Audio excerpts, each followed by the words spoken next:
Well, a second day of talks aimed at bringing a peaceful end to Russia's invasion of Ukraine are underway here in Berlin. Roadblocks and other security measures are in place across the German capital. Thousands of officers have been deployed from all over the country. Ukrainian President Volodymyr Zelenskyy arrived yesterday and met with US envoy Steve Witkoff and Donald Trump's son-in-law, Jared Kushner. Discussions are continuing today. President Zelenskyy has already said he's ready to drop Ukraine's bid to join NATO in return for legally binding security guarantees from the West. The leaders of Germany, France and the UK are expected to join later. Let's see what's expected and let's see what's happened with our correspondents in Ukraine, Nick Connolly, and here in Kiev, our political correspondent, Julia Saudelli. Welcome both. Julia, let's start with you and what came out of yesterday's discussions. Well, the talks yesterday between the Ukrainian and the U.S. side lasted for over 5 hours. So they went through the afternoon and the evening, but we didn't hear yet what exactly was discussed. We've heard from the U.S. side that the 20-point peace plan was discussed, but there were no concrete conclusions coming out of those talks yet.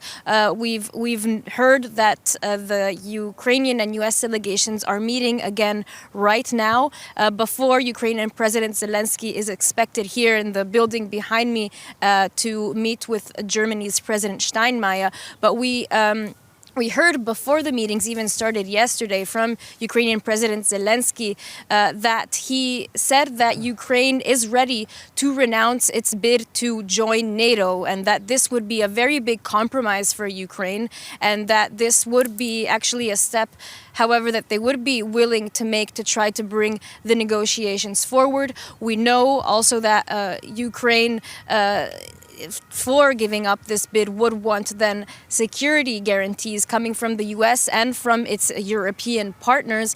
And also another issue that is likely to be discussed is territorial concessions. We know that the US plan originally that was redacted after having spoken directly with Putin wanted Ukraine to give up the parts of Donetsk that it still controls to Russia. That is something that Ukraine does not want to do. And this is another sticking point in the negotiations that is likely being discussed today. OK, so straight to Nick Connolly in Kiev. Nick, yet more talks. How are these being perceived there in Ukraine? Look, Phil, I think people do realise that this is more important and that there's more at stake than previous rounds. The fact that Zelenskyy is meeting Witkoff, who is de facto Donald Trump's most important negotiator, point person on these talks, is a big deal. Previously, you had the Ukrainians at a lower level, albeit speaking to more junior people on the US side, and Witkoff was basically only talking to the Russians and maybe the Europeans at times, or you had the Ukrainians talking to Keith Kellogg, who's basically been sidelined, who was the Ukraine emissary. So that is important, and the fact that we're getting all these briefings, although we don't have much firm stuff, that indeed, as Julia mentioned there, Ukraine would be willing to trade the NATO aspiration for legally binding security guarantees. And equally, we've been hearing about the other red lines. This is a big deal. We see the Americans pushing the Ukrainians to get a deal done by Christmas. No one believes that's going to happen, but certainly they are having to engage and having to show that they are not the reason that these talks are not going to work. So where are Ukraine's red lines now, Nick? As Julia was explaining, they do seem to have shifted.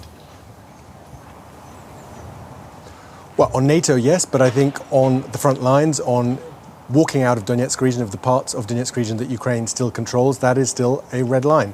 We've had all these suggestions from the American side of some kind of vaguely formulated free economic zone in the remaining parts of Donetsk that Ukraine currently controls, that maybe, for instance, the Russian army wouldn't move in, but potentially Russian police or some other kind of force, that some international force would be looking after that area and US financial interests would be active there. None of that flies from a Ukrainian perspective. They do not believe that, if the Ukrainian army were to leave, which they firstly don't want to do because they've been spending 4 years defending that territory, they are convinced that the Russians will move in one way or another earlier rather than later. So they have rejected that. They've said we can freeze the front lines where they are right now, but we are not going to give up territory that we have spent years and thousands of lives defending, because eventually that is going to lead to a political crisis back here in Kiev if Zelenskyy were to agree to that. So, Julia Saudelli, despite these talks starting here in Berlin yesterday, the German Chancellor wasn't involved. Will Germany and European leaders, will they step up today to try and shape the outcome of today's talks? Well, Germany is still the host, and even though German Chancellor Friedrich Merz didn't stay for the entire duration of the talks, we know that he welcomed both delegations into the Chancellery, so his office, and that he started the meeting. And we saw him sitting next to Ukrainian President Volodymyr Zelenskyy on the other side of the table from the U.S. delegation, which is quite striking. So Merz was there, he introduced the meeting and then left, but we are going to see a big show in political force coming from European countries today, with Zelenskyy meeting a lot of German political representatives here in Berlin, but also a very long list of European leaders showing up this evening to also show their support for Ukraine. And we've also seen with Merz giving a speech on the weekend about how he has realized that the Pax Americana, basically the U.S. guaranteeing a security status and a security situation of peace across the world, is not the reality anymore. And we see that Europeans seem to be becoming more aware of the fact that they have to push themselves for negotiations to lead to peace in Ukraine, but also to draw their path forward in terms of their own security.